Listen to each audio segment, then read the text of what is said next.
Hello and welcome to It's About Youth. I'm your host, Fana Sheh, and this is the show that talks about issues that matter to youth. And for today, we have two youth advocates. Now, National Youth Day, which is celebrated every year on May 15th, is the country's highest recognition for young Malaysians and also their potential to be the voice of change. Since it was just recently celebrated, we have two youth advocates here with us, Ariff, Amir, Director of Advocacy for Youth United for Earth, as well as Sofea Rozhan, Executive Director of Untuksemua. Thank you so much for joining us. Thank you for having us. Right, we want to talk about the importance of youth advocacy today. So let's first start from the beginning. How do you define youth advocacy and why do you think it's important, as well as what makes it different from, say, institutions or NGOs promoting for, changes around Malaysia or the world? Sofea. All right. Thank you so much for the question. What I feel like when we say that youths are different, I think for me it's something unique and special, because when you talk about youth, it's like young people. It's the age of me and Ariff, right? So macam for me, it's because when you look at youth, you don't have to have a formality. You can go on social media and talk about the things that you want to talk about, the injustice that you feel about. Like, for example, I feel strongly about diversity and inclusion, but Ideal, I know he's very strong about the environment, and Ida is about education. So all these different people, whom I like to call them my friends as well, we are all fighting for a different cause, but I would say for the same purpose, which is to make the world a better place. And when I feel like people say, oh, orang muda, darah muda, I think they mean it in a bad way, but I beg to differ, because I feel like, oh, orang muda memang kena ada darah muda. Sebab if you're not mad about whatever is happening in the world, you can't make a change. Right. And I would like to add, and it's also the world that we would inherit, right? I mean, I consider myself youth as well, although not as young as you guys are. What about you, Ariff? Yeah, I agree with what Sofea said earlier. I think it's a really interesting question, because I think young people, the way we think is very different. Because I advocate for environment, about the environment and climate justice, and within the climate justice framework, we have something called intergenerational equity.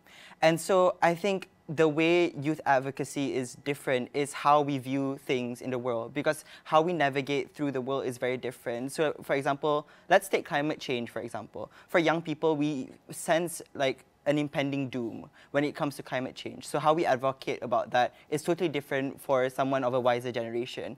So I think we see things with a sense of urgency, and we see things less on how can we make profit of it, and more on who are the people who are being affected by it? What is the human aspect on it? Because that's what I tend to see when I talk to young people who are passionate about what they're advocating about. They always talk about people. It's always related not to them, but to their community. And I think when we talk to youth advocates or youth advocacy in general, we try to involve not just ourselves, but the community around us. Because truly, like what you said earlier, it's not just something that we are going to inherit individually, but we're going to inherit together.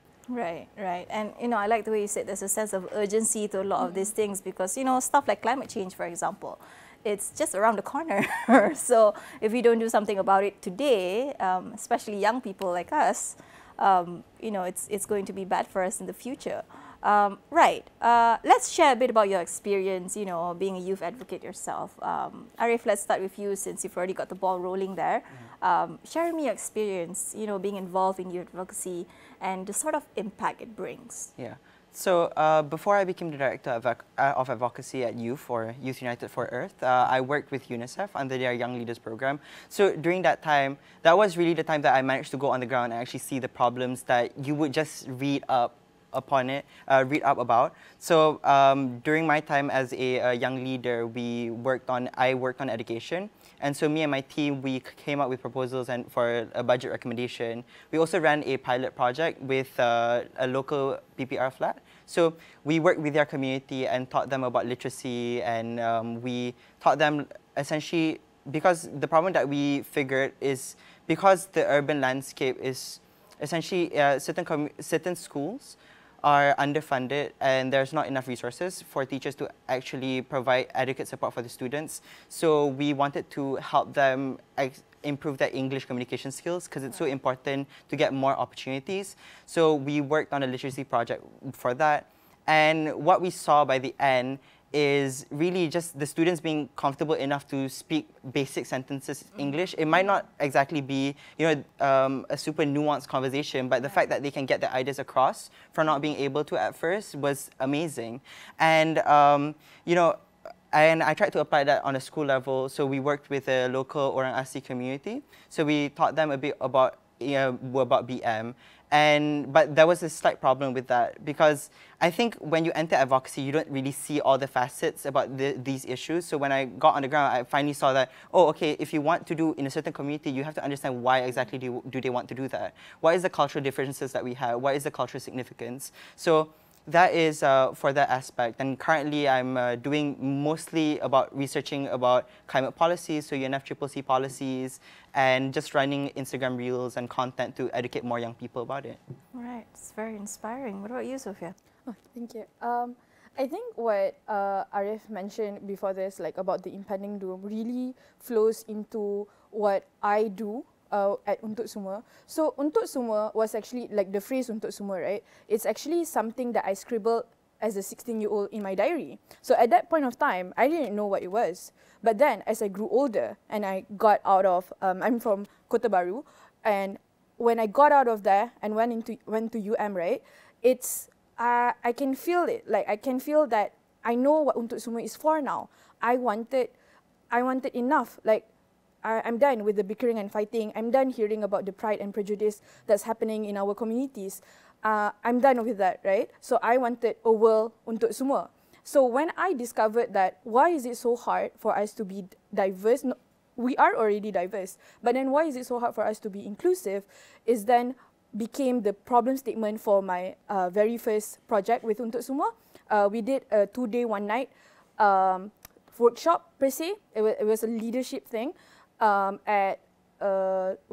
We pulled together 25 youths together to go through the workshop, and we tried multiple times using various activities and various games per se, but it's all to discover their intersectional identity. So Ariff mentioned something about intergenerational, but this is about ourselves, like intersectional identity, like how one part of your identity could privilege you, but one part of your identity disadvantages you. So only when you notice that you yourself are diverse, then only you are able to embrace the difference that is happening, for example, in your own classroom. It doesn't even have to go big.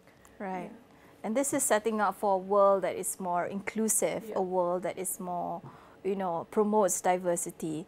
I'm curious to know as well how, you mentioned just now you started when you were 16. So this sort of, passion for promoting awareness on this sort of issues, how do you even begin, to have this kind of passion? What makes you realize that you want to advocate for all this? Ariff? Yeah. So for me personally, I started robotics when I was 10, and that really got me into the realm. So when I was in primary school, I would do projects in robotics, and then I decided hey, this is not enough, because I'm just creating projects and there's no purpose, there's no reason. So I guess at first it was just trying to find a reason to whatever I'm creating, and then I found the UN and SDGs, Sustainable Development Goals, and I tried to create that as a framework for my projects. And then I realized more and more that even no matter how many research projects that I make or innovation projects that I make, it won't have the impact that I want to have if I'm not applying it to a real life scenario. Right. So that's what got me into advocacy, to really push for, I have these solutions in my head, but then we also need systemic change. We need these policy changes that will actually push, we will actually make the most amount of change. Right. So that kind of make me apply to, the UNICEF Young Leaders Program and get me into advocacy. So channeling your interest in innovation and all that into something that is meaningful change. Yeah. Sofea, you grew up, you say, in Kota Baru. When you were 16, you decided to have this idea untuk semua. But what is it about, you when you were growing up that you decide, oh, I want to be an advocate. I want to advocate for these things. So for that, right, so I didn't start this whole thing when I was 16. I scribbled the name, in my diary. It just came to me and I was like, oh, okay. Now that I'm 22, now only I realized that what it was for. So for me, why does it, bring, is because I was born and raised in Kuching, and then only we moved to Kelantan. So I noticed that, you know what, maybe I'm more accepting per se with all this diversity because I grew up with it. So it was kind of a culture shock per se, because then when I'm in Kota Baru, it's mostly Malays, and I'm already, a Malay household. So I felt like maybe, not everyone can go to Sarawak and get raised there, but it doesn't have to be that way, because most people who enter into tertiary education, you will meet other people, because we are Malaysia. Wherever you travel, you will meet someone different than you. Maybe you have the same race, but you might not have the same religion. Maybe you have the same religion, but you're not from the same socio-economic background. Right. So I just felt like we need to embrace that intersectional identity. Like I said, notice our privilege, use it for the good, but when there's something disadvantage you, it's fine, because that's just another part of your identity, and it still makes you you. Yeah, and our differences can really unite us, I Yep. feel. Right. Another question that I have in mind, since you guys have been doing this for quite some time, how do young people actually become effective, youth advocates for their communities? What sort of skills do they require? How do they get into it? Sofea, let's start with you. Right. So I think this was, for me, if you wanted to ask me about what the hard skills are, obviously it's the things that you would learn in public speaking. But I'm more interested in sharing about the soft skills that you would need. And I'd like to quote Ariff just now, because he said something about, you have to acknowledge the cultural barriers and whatnot, because that's something that's really overlooked in policy making even. Because we, for example, right, if you wanted to talk about the environment to some pakcik, for example, but then you're speaking in English, of course they're not going to listen to you. You have to embrace, you have to know what do they speak about and get down to their level, because you're trying to educate them. That's how you become effective. So for me, I would summarize, and this is some things that I remind myself with, is firstly is to be humble. Remember where I was built from. My father worked hard to get me into university, so I shouldn't be a disgrace to that. And then second is be respectful, because when you're respectful and humble, you can firstly recognize the cultural barrier, and then when you're respectful, you know how to overcome that cultural barrier. Right, sort of putting yourself in your shoes and having a bit of empathy when it comes to, going on the ground and listening to the sort of problems people are facing. What about you, Ariff? Yeah, I agree with what Sofea said earlier about recognizing your privilege. I think first and foremost, youth advocacy in general is quite a privileged thing to do, because it's still quite exclusionary. As much as we want a lot of young people to, use their voices and raise their issues, the problem is what Sofea said earlier, the cultural differences. We have to localize this issue to a level that everyone can talk about it. So I think first and foremost, as if you want to become an effective youth advocate, how can you communicate it in a way that everyone will start to care about it? So for example, if I'm talking about climate change, right? Do I want to talk about greenhouse gases, or do I want to talk about the floods that are being an inconvenience? Or do we want to talk about how floods causes school closure and how that's affecting your children's education through climate change? It's those kind of things, being able to relate to a personal level. And one of my friends shared this, I think it's a Jane Goodall quote, where basically she said, it's from the mind to the heart and the heart to the hands. So if you can connect to the the social aspect, right? The scientific aspect, the factual data aspect, to a level that is easy for people to digest, and people won't become defensive. Because I think when we talk in jargons and we talk in such a complicated way, people just get put off and just this is not for me. Maybe for you guys, or maybe for the older generation, especially for young people. Right. I like the point that you said about privilege just now, because you're right. Advocacy is a privilege because we are able to be the voices for people who are voiceless. So, you guys were doing this as well. You guys are also being, the voices of people who are voices and people who want probably to get into youth advocacy as well. Right. We will share more about this after this break.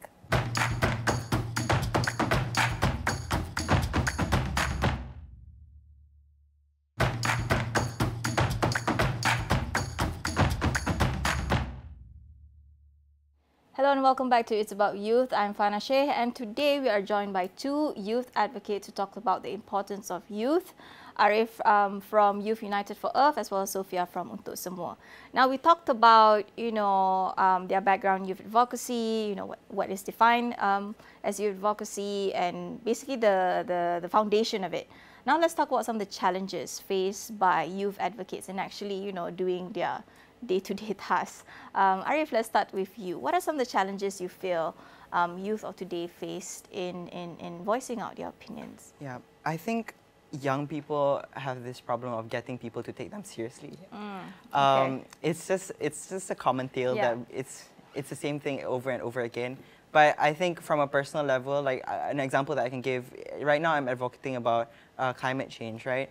And some members of my family still think, oh, it's just for fun. It's just like you're gonna. It's just a hobby. It's just a hobby. You're gonna give it up. Yeah. You're gonna give up after university and get a job. And I think it's the mindset that you're only advocating because you don't really have a job or you're young, so you don't really understand how things work. Once you're in a job, then that's it. All these problems fade away. But in reality, we need to. I think we're so detached from the human aspect. And so youth advocates have, I think we struggle to get people to care as much as we care, because I feel most people don't see how this is affecting your day-to-day life, even yourself, your children, your family. So getting people to take you seriously affects, your messaging, and also it affects the opportunities that you have, the funding, the other international opportunities that could help boost your message. So how do you get around that? I think connecting with them, like what I said earlier, from the mind to heart to hands. So I just try to talk to them, like, why do you care about climate change, or why do you not care about climate change? Like, or just bring up certain things like, oh, it's hot right now, right? Like, do you know why? Or things like that lead them on, and then slowly I can just push, like, oh, you know this is because of climate change. If we don't change anything, then X, Y, Z. I think on a personal level, it has been quite successful. I think I got my mom to not care so much about climate change to start caring about it. Right. And then I think, like, for my friends, at first they were just thinking climate change is a nuisance, but going through that approach slowly made them like, hey, Ariff, like, what do you think about this? So having more one-to-one conversation, personal, on-the-ground stuff. Sofea, what about you? What sort of challenges do you face being a youth advocate? I think for me, the first one is definitely like, I think I'll just summarize it with one Taylor Swift quote. When you are young, they think you know nothing. Oh, yeah, all right. definitely. Yeah. So one point, whatever Ariff said about it just now. And then secondly, it's, I think it's just getting people to talk about it. So for example, in Ariff's context, it was about climate change and environment, right? Because to be fair, it's not just the older generation. It's among youth as well. We're like, okay, tapi bila panas, baru nak kisah. So like for me, it's diversity and inclusion. It's the things that I've gotten was actually macam, kenapa nak kisah? Why do we need to care about like macam disabled or like macam accessibility, right? So macam, and then I just say one thing. I said, when you make the world or the life easier for the disabled, then you're basically making it easier for everyone. Like to you, it's an inconvenience. To them, it's a disability. So why not just raise the standards? If you feel like disabled are here and you are here, just raise the standards with accessibility. So, and then secondly, I think it's just, I think Ariff already summarized pretty well about it. And if I could just add, I like what you said earlier about conversations, right? I think another part is what we struggle is making people talk about it, because it's so uncomfortable, especially about these taboo topics, about diversity and inclusion, about climate change, and facing the reality. So I think that's another thing that young people will face when advocating. Yeah, I think getting the young people to understand, current problems, but also getting the older generation to sort of understand, the urgency of it, the need to address certain things that, in a bureaucratic level they might not see. Right, we'll get into that more later, but Ariff, let's ask about, since you are in the social media realm as well, what role do social media actually play in youth advocacy today? And more importantly, because just the excessive content on social media, how can especially young people decipher, and not abuse it for misinformation? Because this kind of things that you advocate needs to be correct and factual. Yeah, I think I'll start with the first part. I think by having social media, the voices of those who are generally not heard are being heard. I think it's such a wonderful tool for young people to actually get their voices out. I think for me personally, I started off like, just like reposting social media posts, like signing petitions. But I think through social media, we can reach so many more people. And it's so important because more young people can connect with one another, get, like-minded people together, especially whatever topic that you want to advocate about, and actually come together, create an organization, create a movement, whatever it is. And we've seen it time and time again. Like my friend Ayn make schools a safer place. That started off through social media also. Without social media, that wouldn't have happened, and we wouldn't have the difficult conversations that we would have had that we would have had today. Yeah. So I think that's one part. But when it comes to spread misinformation, how we can combat that, I think, as advocates, it's really important for you to fact check whatever you're saying. I think personally I did some sort of mistake when I covered APCW, which is the Asian Pacific Climate Week. And one of the claims by, I don't remember if it was a minister or a politician, which I don't agree. And I simply called him out as as promoting false solutions. And without backing up with any quotes, and people aren't familiar with false solutions. And I think it's being careful with your language and being careful with what are the sources and what are you identifying the correct thing or the wrong thing. So I think that's really how we can how we can combat that. But I don't think misinformation can be fully exterminated. Right. Being alert and hyper aware of the kind of information that you put out to ensure the safety of others as well. Part of the goal when it comes to advocating, be it, from a youth perspective or from any perspective, is to get changes to happen, especially in terms of policies. So Sofea, what do you think, what's the strategy here to basically engage policymakers with youth advocacy efforts? I think for me is getting to know the right people is very important because to be fair, I'm only here because someone took a chance on me, someone recommended me. So for me, I've been into 2 policy competitions. I'm in one right now as well, the 3rd one. And there are 2 things that I've learned. Firstly, in the first competition, I've learned this, that when you want to strategize your recommendations to them, get down to their level in the sense that you have to know what are the bureaucratic challenges that you might face. Like, for example, when you go to this minister, what do they sort of like? So they could pick up your policy. And then the second one I've learned from the second competition is that don't forget to include your budget. Where are you getting this money? So which is why you have to know the right people. And it's not cable per se, it's more so on you using your research. Yeah, it's like networking, because you can't just be sitting in an office with a paper and pen, right? You have to get out there, get yourself out there, talk more, then only you know what to write. Right, definitely. And we have been having this kind of conversation here, and as well, it's good to know that, you guys are also engaging your policymakers, be it at, school level, university level, state level, or even, government level. We only have time for one more question left, unfortunately. So let's talk about the current stresses faced, the current stresses faced by young people. You talked about privilege just now, that not many people are able to be youth advocate. But we obviously want more people to be voices of change. So how can we actually promote and increase awareness about the importance of youth to join advocacy? Whoever can start first. Sofea, do you want to start first? Oh, you can. Okay.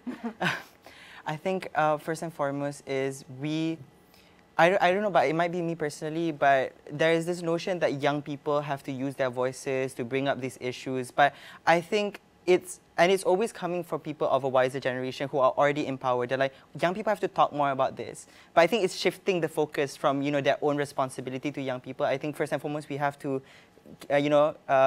point out the biggest elephant in the room. I don't think that's how the proverb goes, but whatever.